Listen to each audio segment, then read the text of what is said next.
mejor de Ya salió el peine. con Pei Garza. Ya salió el peine. Muy buenas noches. Por supuesto, hoy quiero que avienten las lagañas muy lejos porque les tengo a un mega comediante que ha levantado mucha polvadera y nos viene a contar de su nuevo show.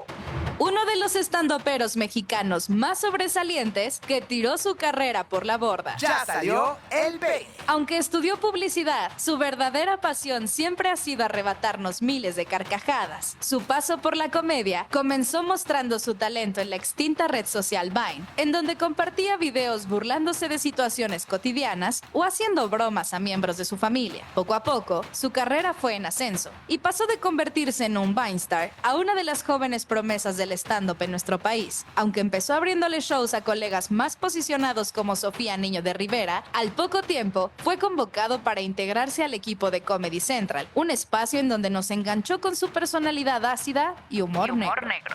Pero totalmente te enfermas y te das cuenta que es muy molesto estar enfermo. Lo peor de estar enfermo es que siempre parece un güey que se está metiendo mona, ¿no? Porque pues, estás con los pelos parados, con algo en la nariz que no sabes si es mona o un Kleenex, susurrando cosas ahí. Me cago estar enfermo, me cago estar enfermo. Después de eso, se fue derechito al estrellato, pues fue uno de los primeros comediantes en tener un especial en la plataforma de Netflix titulado Abrazo Genial, seguido por el lanzamiento de Abrazo Navideño. Estos especiales lo posicionaron como un referente para nuevos talentos. Pero lamentablemente no todo en su vida ha sido risa y diversión, y es que por allá del 2023 protagonizó uno de los escándalos más mediáticos de todos los tiempos. Me jodí a tu mamá mañana que tú morgue. ¡Morgue! Así me dijo el... Fue una cuestión que inició en la boda de Mau Nieto, con varios desacuerdos con sus colegas del medio, y fue escalando al grado de tener que ser internado en una clínica psiquiátrica, misma a la que tiempo después regresó para denunciar el maltrato que sufrió dentro de sus instalaciones. Lo que desencadenó este oscuro episodio de su vida fue un brote maníaco depresivo. Pese a que sus amistades y carrera pendieron de un hilo, hoy en día ha demostrado que ha trabajado en sí mismo para ser la versión de él que tanto nos gusta, y está a punto de sorprendernos con su nuevo show, Cortocircuito. Seguramente ya saben de quién estamos hablando. Por supuesto nos referimos al valiente Richie O'Farrill. Ya salió el peine. Oigan, ¿y ustedes realmente saben cómo criar a sus hijos? Hoy les tengo a una maestra en educación que ha publicado 2 libros y nos viene a decir cuál es la manera correcta. Quédate con nosotros, estamos como siempre transmitiendo desde nuestra casa, The Midnight Monkey, y esto se llama Ya salió el peine. Lo mejor de Ya salió el peine. Y ahora sí, ya estamos con nuestro invitado estelar, mi querido Richo Farrell. ¿Cómo estás? Muy bien. Oye, gracias por venir. Gracias por venir. Sé que además ha sido todo un trayecto, porque fíjense nada más, esta nueva gira ya tiene 36 fechas, que se llama Cortocircuito, una historia de ebriedad y sobriedad. Y ahora sí, digamos que nos vas a contar todo lo que sucedió, un poco lo que vivimos todos como espectadores, ¿no? Bueno, ¿no? Que me imagino que del otro lado, me imagino que del otro lado no fue tan divertido, porque abres también, digamos, la caja de Pandora, también el tema de salud mental. Y yo creo que mucha gente, y por eso te quería preguntar si te has acercado mucha gente contigo, es decirte, oye, ¿sabes qué? Me siento identificado o me siento incomprendido, porque también no hay muchas figuras públicas que hablen del tema de salud mental como lo haces tú. Pues el mío fue forzado, ¿no? Fue como de Fue huevo. un poco impulsado. Y ha habido de todo, tanto personas que se acercaron a decir, oye, a mí me pasó algo similar, yo hice esto, unas historias bastante locas que a la vez también son muy chistosas, eso es lo divertido.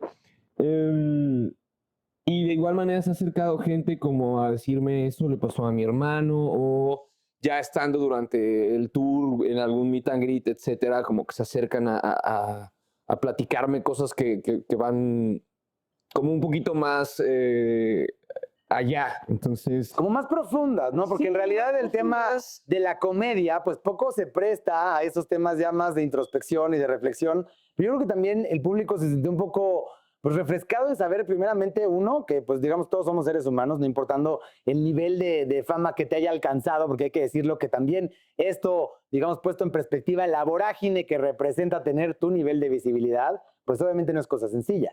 ¡ay, sí estuvo fuerte! Cuando terminó todo el cagadero, Dije, o sea, sí me conocen. Nomás no compran boletos, pero sí me ubican.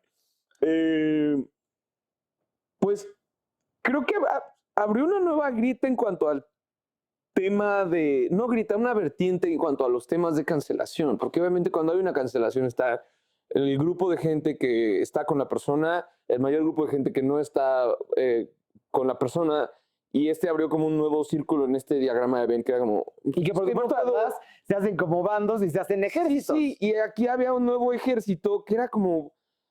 Podemos entender que no está en sus cabales, o sea, podemos entender que ni sí ni no, solo ahorita es un área gris.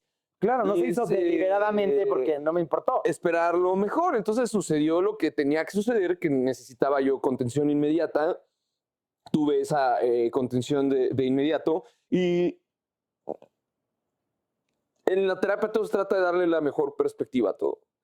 Entonces, después de superar el tema, después de mucho tiempo superándolo, después de mucho tiempo haciendo mi labor, de estar muy protegido con amigos, con familia, con el cariño de los fans, que les digo, ustedes también tienen que estar tantito enfermos para haber visto todo esto y decir, ya no estamos contigo.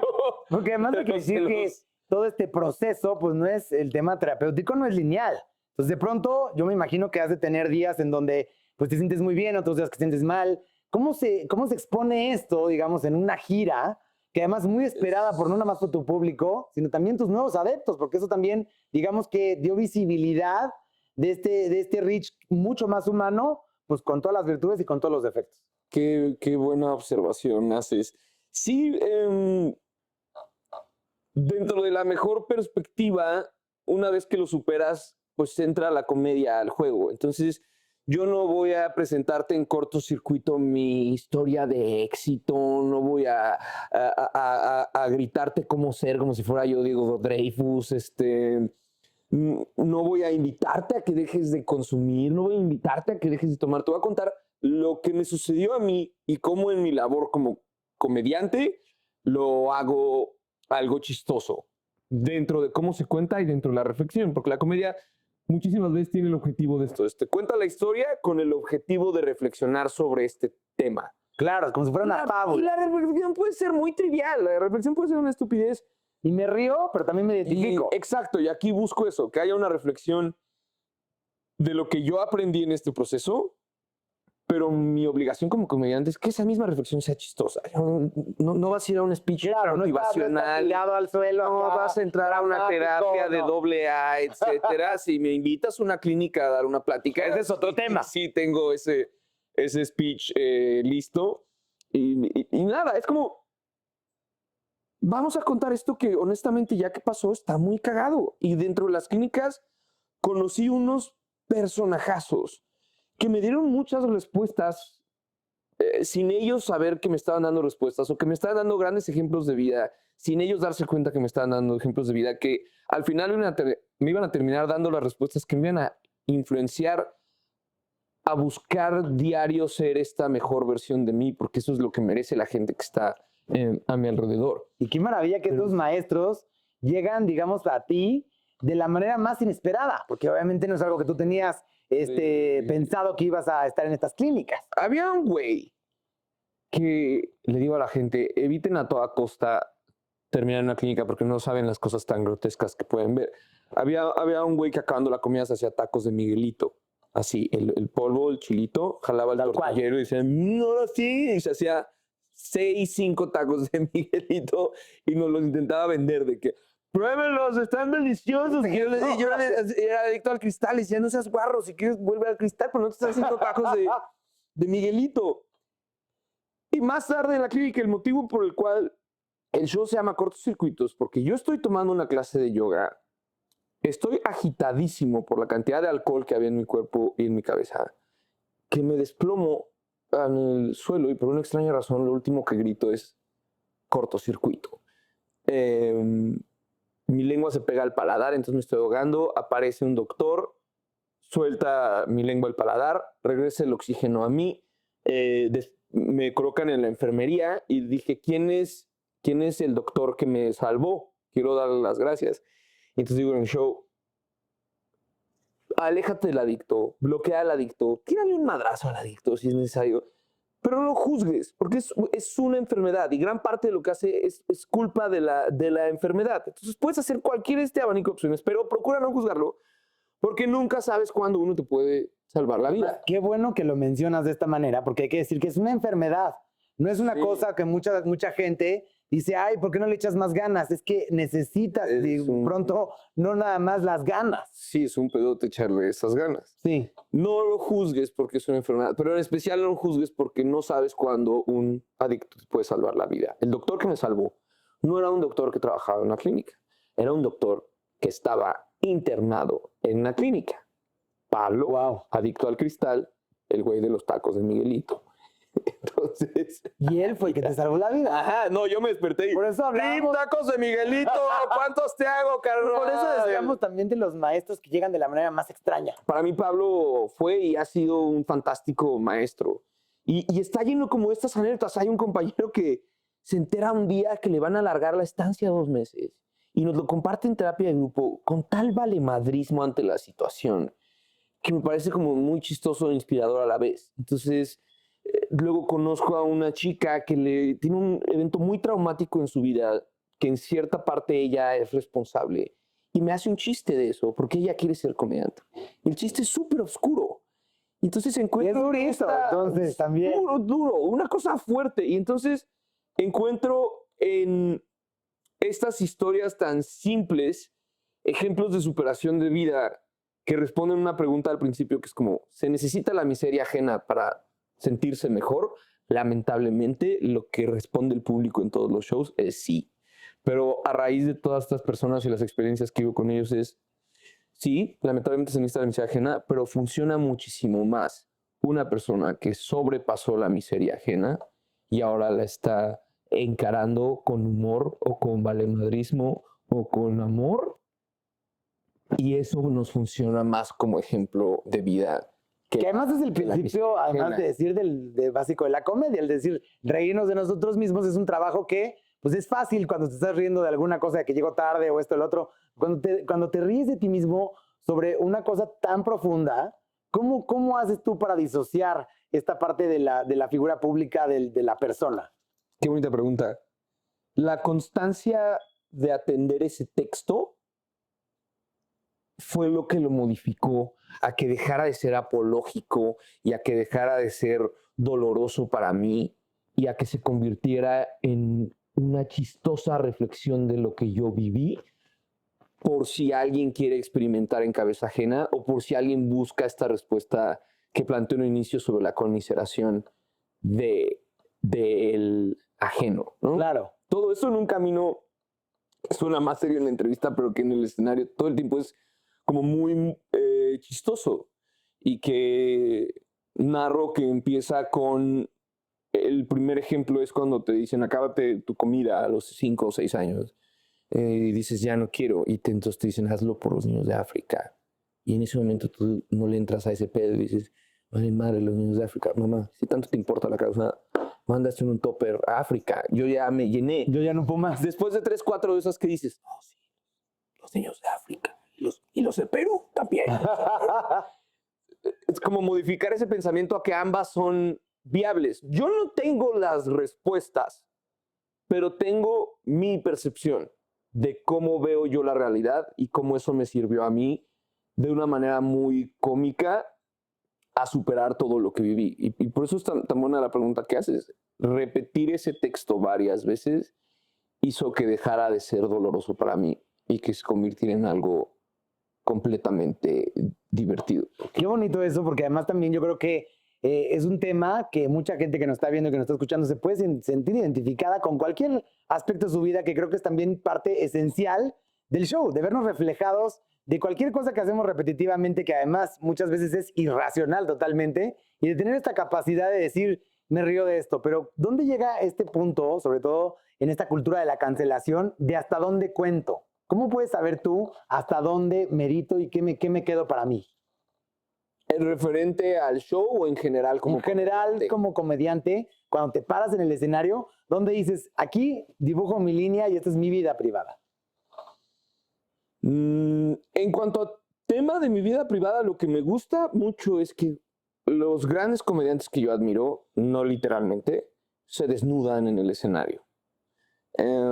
Entre más honestidad manejes tú como persona, la gente más conecta contigo. Entonces yo sé que sí hay ciertas historias que cruzan el límite de lo que para la sociedad normal no se debe decir, el público va a conectar, porque hay un acuerdo previo. Yo pagué un boleto para que tú me digas eso que yo digo a escondidas con mi pareja, o yo digo en mi cabeza, en este yin yang. No, esta que parte tenemos, güey. de que en realidad te estás envalentonando por mí, porque en realidad, Sí, como dices tú, sí. tú lo pensaste antes, tú lo dijiste y por eso te parece chistoso. Por eso te golpeaste la rodilla, para que el que esté al lado sepa que conectaste Y con el echaste aire. codazo también. Porque para somos que- un pinche yin yang y también hay tantita maldad. Y eso es lo padre de la comedia, como jugar con esa tantita maldad. Ahora, mi criterio es, si es más ofensivo que chistoso, cruza una línea innecesaria.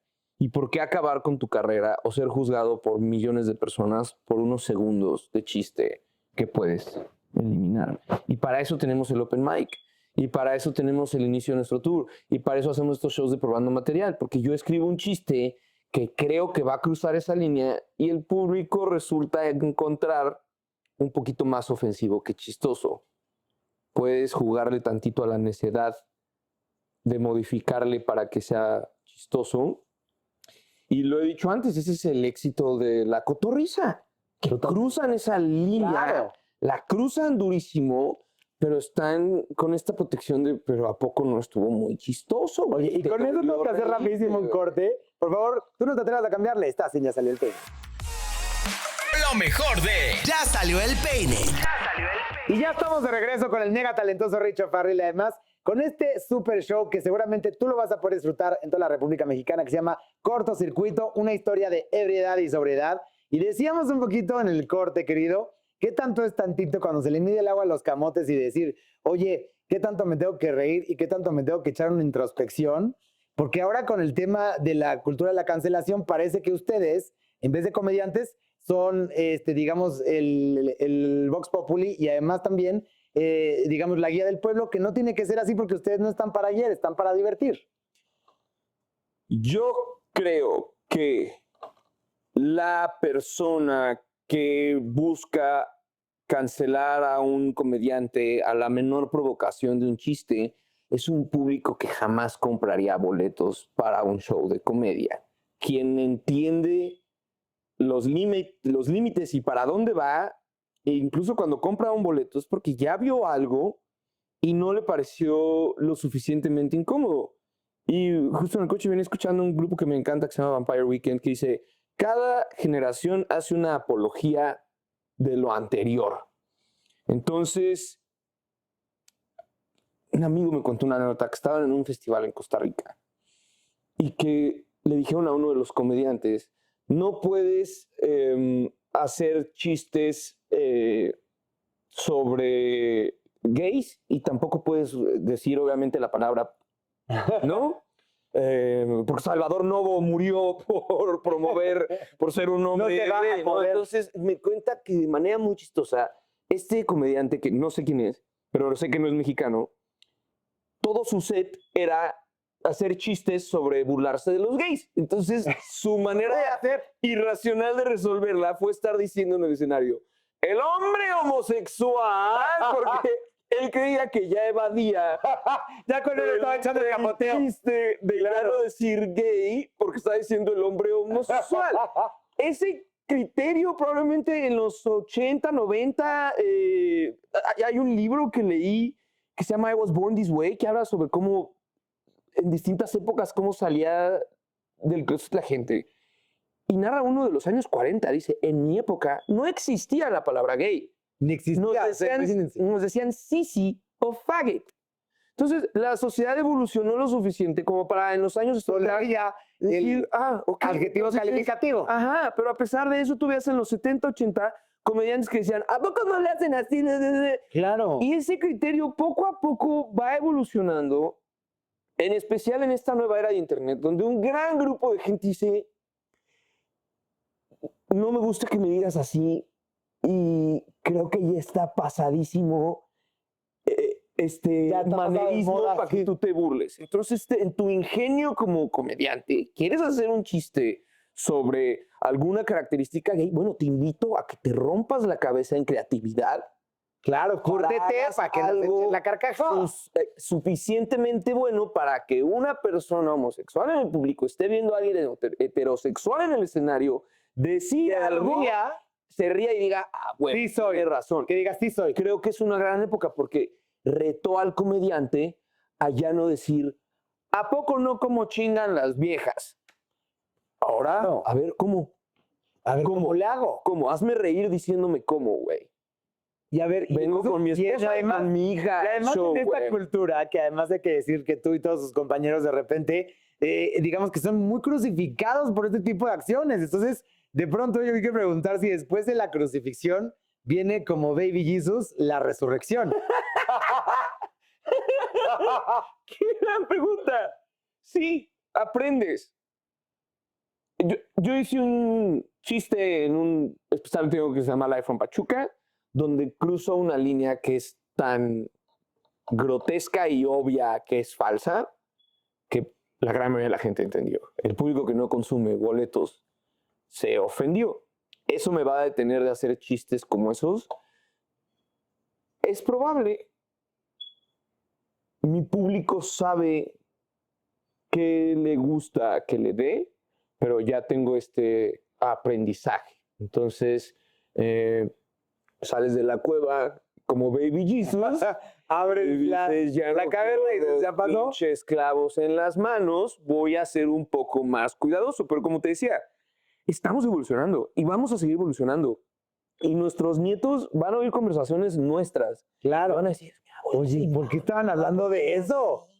Claro. Lejos de estar en una época mala para la comedia, creo que es una época en la que el comediante, si quiere tener una voz, también debe tener cierta responsabilidad en la pendejada que diga para que sea chistosa y para que funcione. Claro, que yo siempre digo que para ser un líder de opinión, primeramente hay que tener opinión. Ten opinión, y, o sea, si tu show es el hombre homosexual, pues estás perdido, güey. Claro. Estás perdido. Estás perdido.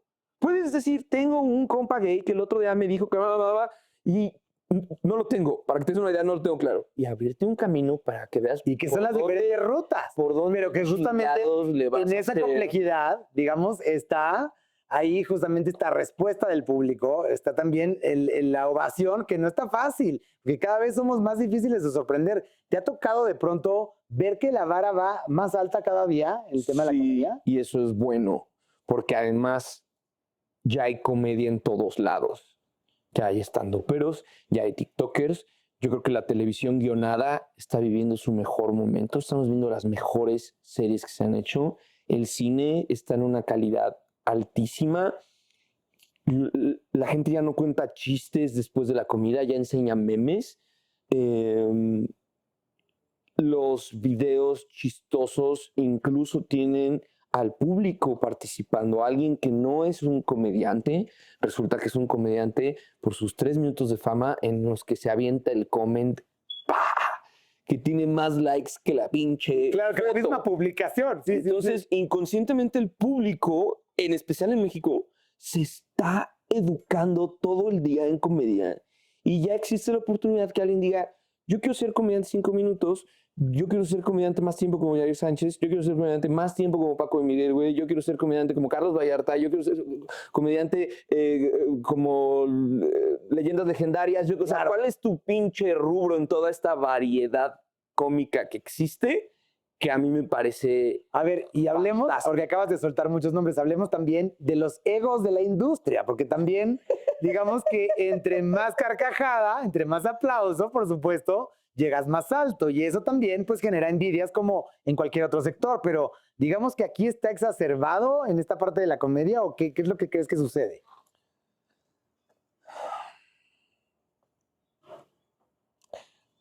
Creo que hay algunos colegas a los que les cuesta más trabajo dar una palmada en la espalda que a otros.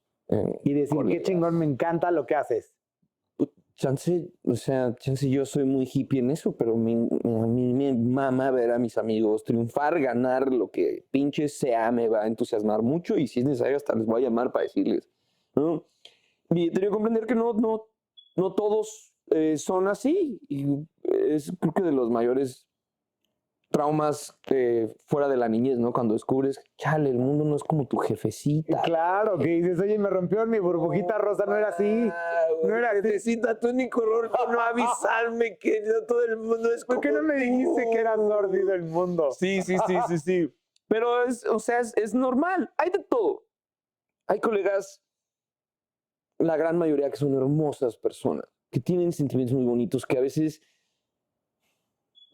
a pesar de que yo le diga a la gente lo buenas personas que son, me gustaría que pudieran de verdad ver lo grandes personas que son en estos humanos que yo tengo la virtud de tener un tete a tete con ellos y valorar su persona y mandarnos mensajitos chidos. O sea, me preocupo por ti. Toda esa gente que estuvo para mí en este mal momento, yo lo atesoro muchísimo. Gente como Lalo Lizarrarás, como Josué, Isabel Fernández, Carla Camacho, Diego Sanasi, como Alex Fernández, como que desde el día uno dijeron, aquí estamos, güey.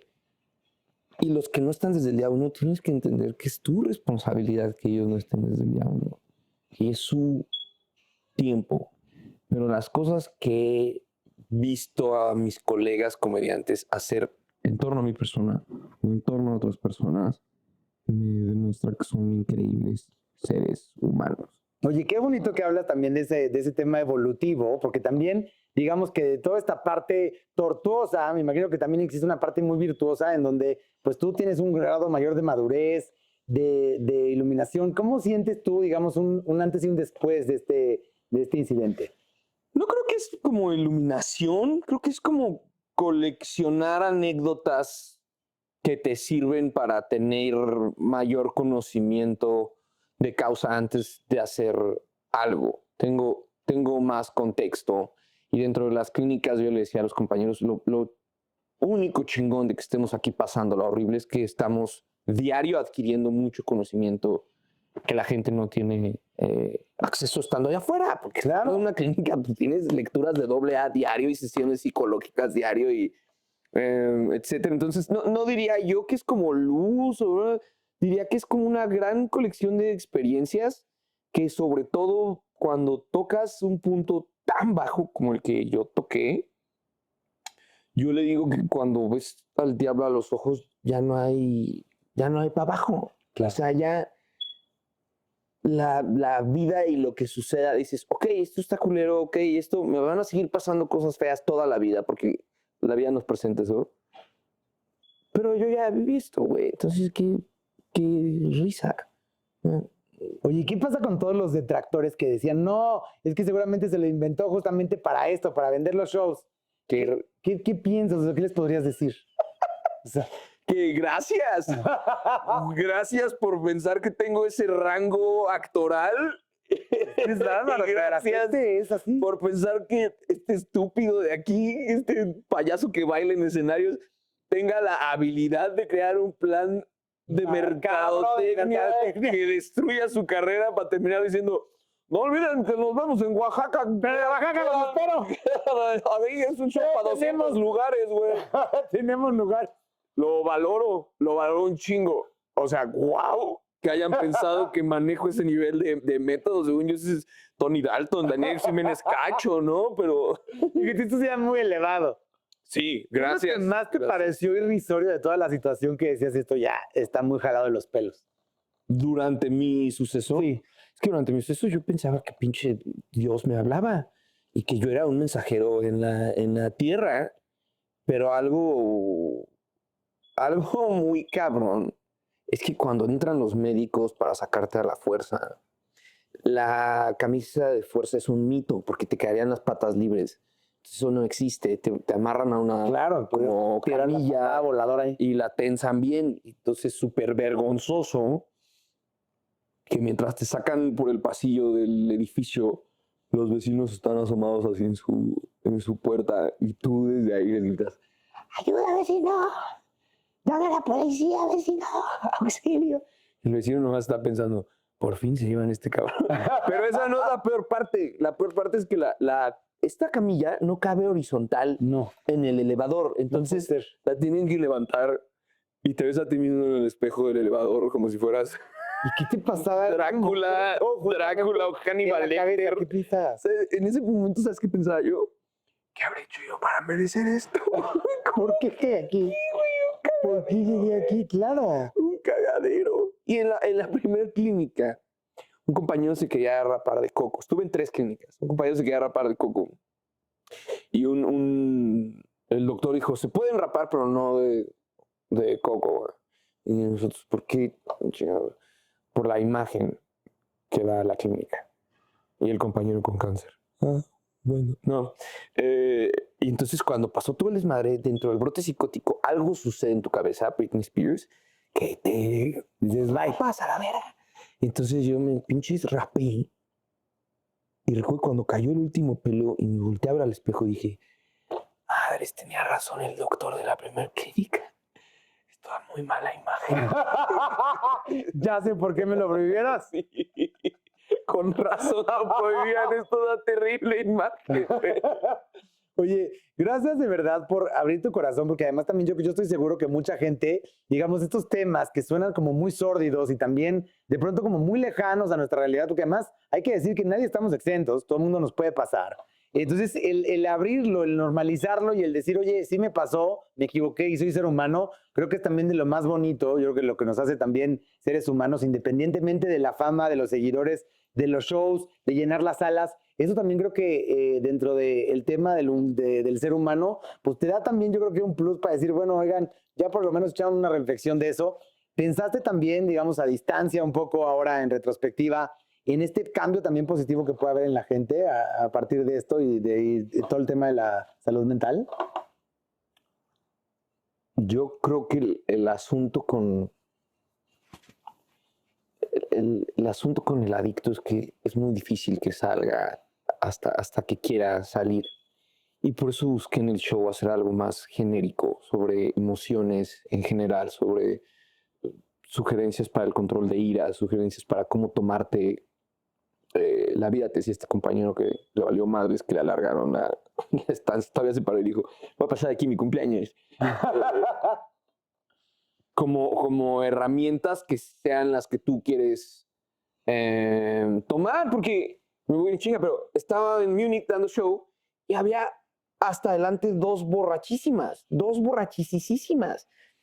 Y entonces como que das strikes como comediante, ¿no? Que strike 1, strike les dices, por favor, ahí te va. Entonces opté al entender lo que es que se te pase la mano, porque soy el rey de pasarse la mano, dije, les voy a mandar un refresco, les voy a mandar una Coca-Cola como señal, y se los dije desde el escenario, de ya, tómense aquí para que se les baje, porque si no las voy a tener que sacar. Sí, si no vamos a tener que quitarles el show, bye, se acabó. Entonces, terminó el show, estaban muy serias con su Coca-Cola, y terminó el show y como que dije, pásenlas a que se tomen una foto para que no sientan ellas que fueron como humilladas, ¿no? Es como mira, te mandé la coca para que te callaras, güey, pero nos tomamos la foto, no entendían nada de lo que había pasado, no, o sea, no dijeron, oye, el show, tenías razón, nada. Y eso me da a entender, porque yo estuve ahí, que cuando estás en tu necedad de adicción, no tocas fondo, tocas fondos y los coleccionas como los pinches tazos de los Looney Tunes. Tienes así. Y es hasta que hay un evento suficientemente catártico lo que te ayuda a salir adelante. Y la fortuna que yo tengo de todo lo horrible que me pasó es que quizás era tan necio con mi consumo que necesitaba yo un cagadero de esos para decir, yo no quiero volver a ver hacia mi familia, yo no quiero volver a ver hacia mis amigos, yo no quiero volver hacia mis fans. No le doy un carajo lo que diga la gente. Yo quiero que los que están a mi alrededor no vuelvan a sufrir por mi culpa. Y ya, entonces, por eso modifiqué el texto así, porque no voy a cambiar tu vida. Te invito a reírte de lo que me pasó.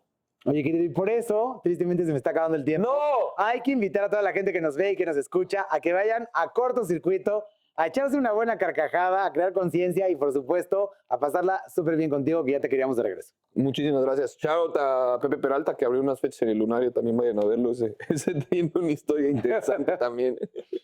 Gracias por Sobre a ti. Lo mejor de Ya salió el peine. Y ya estamos de regreso. Oigan, vamos a hablar qué tanto es tantito en términos de la crianza y por eso les tengo a una maestra en educación y neuropsicología, la guapísima Emily Chávez. ¿Cómo estás? Ay, muy bien, muchas gracias. Oye, me encanta que vengas, sobre todo porque mira, se ha levantado mucha polvareda en las redes sociales, de decir, de las madres demasiado permisivas, por no decir valemadristas, a las madres sobreprotectoras. ¿Cuál es el tipo de crianza que tienen que manejar toda la gente que nos ve, que nos escucha? ¿Y por qué? Vamos a hablar un poquito primero, darles una embarrada de cuáles son los tipos de crianza. Claro que sí. Mira, hay muchos tipos de crianza y estoy conteniendo y poniendo todo en muy poquitas. Está la autoritaria, que es la que normalmente conocimos nosotros, la famosa chancla. La chancla. No lo haces como yo quiero, te va a tocar la chancla. Exacto. Está la permisiva, la democrática. Hay negligencia también parental, por supuesto, en donde pues no hay crianza y se pasan y dejan las reglas a un lado y tienen esta famosísima frase que les encanta a los papás de haz lo que quieras, ¿no? Y en ese momento regalan la paternidad y entonces ya no hay ni para dónde y eso es negligencia, o sea, ya ni siquiera atender las necesidades y el decir no es negligencia, ¿no? Okay, acuérdense que también hay maltrato el no poner y establecer esos límites, porque muchas veces estos padres se escudan, es que mi hijo va al Montessori y aquí como los dejan hacer lo que quieran. No, pero a ver, una cosa es ser Montessori y otra cosa es ser valemadrista. Claro, sobre todo porque en Montessori no te dejan hacer lo que quieras. Están las reglas súper bien establecidas y están tan claras y son tan precisas que por supuesto que los niños saben qué hacer y cómo actuar en todos lados y entonces aprenden a respetar su entorno y a sus compañeros. Entonces, el ser Montessori no es hacer lo que se te da la gana, es hacer las cosas con reglas claras y con una precisión muy puntual en donde sí le permites desarrollarse al individuo en formación, como le digo yo a los niños, de una manera en la que ellos puedan experimentar la vida adulta en un mundo pequeñito. ¿Ok? Qué maravilla y qué sencillo lo pones, pero ahí es donde viene, digamos, la complejidad, porque entonces pensamos, oye, pues ya no lo voy a hacer como me hicieron a mí mis papás, que son tan autoritarios, pero se nos va a pasar el tueste, y yo siento que muchos de las que nos están viendo y que nos están escuchando, de repente se les pasa ese tueste, porque ya no sabemos regular de aquello que nos queremos alejar, a aquello que queremos establecer. Pero, ¿cómo lo hacemos de manera asertiva? Mira, y es que además de moda también hay que hablar de la crianza respetuosa, hay que hablar de la crianza permisiva, que no es lo mismo. La respetuosa es un respeto mutuo. No quiere decir que tú como papá tienes que respetar nada más al niño, sino que le tienes que enseñar al niño a respetar a sus mayores también, y al entorno, y las reglas, etcétera. Entonces, y la crianza permisiva no nada más es darle permiso a todo. Y ahí es en donde las mamás entienden con permisiva a no poder decirles que no a los niños. Entonces decirles, vamos a buscar una manera de cómo sí. A ver, perdóname, pero por seguridad tienes que enseñarle a un ser humano a decir no. Imagínate que está en un problema o en una situación de riesgo el humano, que ya está más grande, que nunca aprendió a decir que no y tiene que decir que no y dice, bueno, señor que me está molestando a usted, vamos a buscar otra manera. No. Tienes que aprender a decir no y tienes que enseñarle a la persona a ser resiliente con el no y a decir que no también. Sobre todo en una cultura de América Latina, porque no las voy a decir mexicana, de América Latina, en donde somos sumamente complacientes. Entonces es decir que todo sí con tal de encajar. Ay, qué barbaridad, eso es terrible. Y también está la crianza consciente. Y también están muchas otras crianzas en donde hoy cada día, cada filosofía o cada persona o cada mamá que tiene buena experiencia con sus hijos en la crianza, cree que puede dar un buen consejo.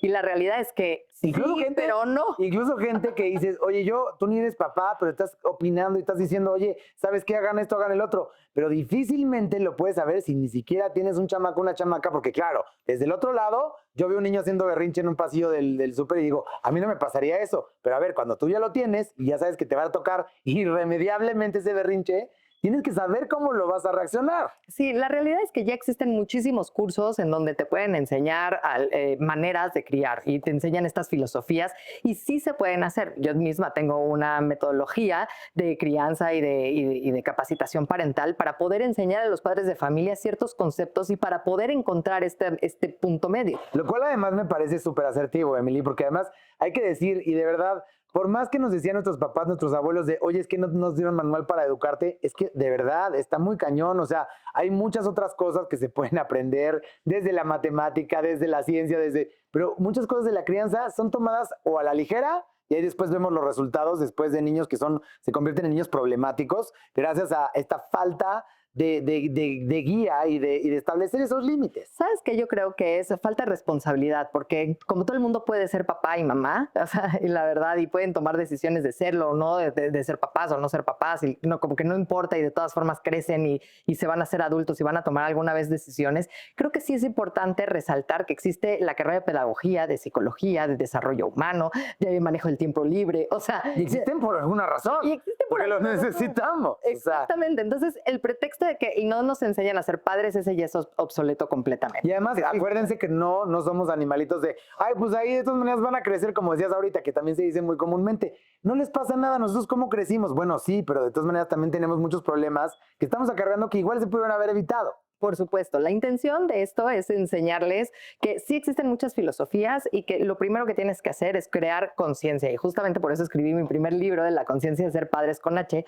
porque se trata justamente de eso, de explicarle a los padres de familia que son formadores de humanos en formación, como le digo yo, a la responsabilidad de formar un humano. ¿De qué se trata la crianza? Y es eso, le tienes que enseñar a ser humano AAA, que viene dentro de mi segundo libro de 1, 2, 3 por mí, todo empieza por aquí.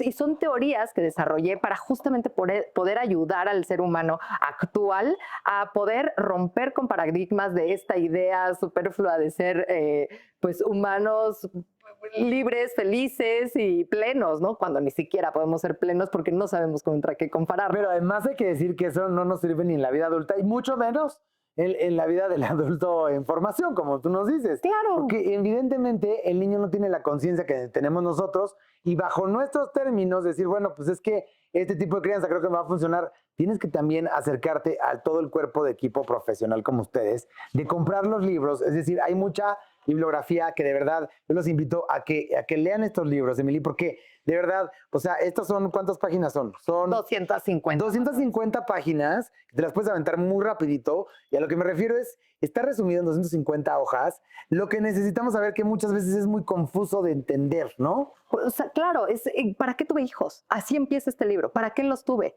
Entonces, cuando ya entiendes muchas cosas y muchas heridas o mucha circunstancia actual de lo que te pasa a ti, entonces entiendes cuál es tu rol dentro de la sociedad, porque esto no nada más es para los padres de familia, es para todos los maestros y las personas que están a cargo, en contacto con estos niños y tienen la responsabilidad de formar. Y estamos hablando de los abuelitos, porque ¿qué tal? Hay muchos abuelitos que se encargan de la crianza porque los papás están trabajando. Estamos hablando incluso también de los tíos, que también nos toca de repente nosotros también tener como estas partes de corrección, aunque nos odien, también de que dicen, oye, ¿tú qué? ¿Por qué te metes? Y la cuchara, ¿por qué la estás metiendo? Porque también de repente es necesario, ¿no? Por supuesto, y es que también es importante entender que tenemos que encontrar un punto medio entre toda la comunidad que te está ayudando a criar. Y entonces que tienen que haber reglas claras y que tienen que haber límites claros y que el mismo vocabulario, el mismo límite, el mismo valor significa lo mismo aquí, en casa de tu papá, en casa de tu mamá, en casa de tus abuelos, en la escuela y en la oficina, ¿no? Tal cual. Porque si no, entonces empiezan a haber discrepancias y entonces dices, pero a ver, espérate, si en mi casa ser un niño bueno quiere decir que me van a querer y en la escuela no me tienen por qué querer nada más por portarme bien y seguir las reglas, entonces ya no estoy entendiendo por qué me tratan bien o me pueden llegar a tratar mal por yo ser una persona buena que hace cosas que para mi casa son buenas, pero para la sociedad no. O sea, sí realmente... Y ojo, porque además te quiero preguntar esto, porque hay mucha gente que dice, es que el carácter influye muchísimo. Yo a mis 2 hijos los eduqué totalmente igual y uno me salió descarrilado. ¿Por qué dicen eso? Sorpresa, nunca eres el mismo. Por supuesto que no eres el mismo con el primer hijo que con el segundo. Ya tienes experiencia, tienes edad, tienes madurez, tienes otra circunstancia. No eres el mismo. Hay una evolución, te guste o no te guste. Entonces, dos individuos viven la vida diferente, ven las cosas diferentes porque Y te tocó además también en etapa diferente. en etapa diferente. Tal vez te tocó ser el segundo hijo que heredó toda la ropa o el tercero que heredó la primera ropa, la segunda ropa. Y te O quedas mismo atrás, como nos la- pasa ahorita también con las relaciones desechables. A lo mejor a uno le tocó crecer en el seno familiar, al otro le tocó ser hijo de padres divorciados. Y qué bonito lo estás diciendo. Ahorita que estamos viviendo relaciones desechables, como ¿por qué tenemos que vivir relaciones desechables? ¿En Claro. qué momento Se pensamos aceptó. nosotros que dices, ay, puedo desechar una relación? ¿En qué momento? En el Claro. momento en el que a mí me rechazó mi papá, mi mamá, ¿en qué momento me desecharon? O sea, hay que ir mucho más profundo de eso. Y entonces por eso está este libro de 1, 2, 3 por mí. Todo empieza por aquí. Todo empieza adentro. Emily, se me está acabando el tiempo, pero por favor, dinos dónde comprar La conciencia de ser padres con H y 1, 2, 3 por mí. Todo empieza aquí, que además también los pueden conseguir en tus redes sociales. Claro que sí, en Instagram, por supuesto, y en Amazon con muchísimo gusto, y en Gandhi también. Gracias, Emily. Regresa muy pronto, por favor. Claro que sí, muchísimas gracias. Lo mejor de Ya salió el peine. Y ahora sí ya nos vamos, pero mañana te espero aquí en punto de las 10 de la noche. Mientras tanto, te mando besos, descansa y que tengas muy bonita noche.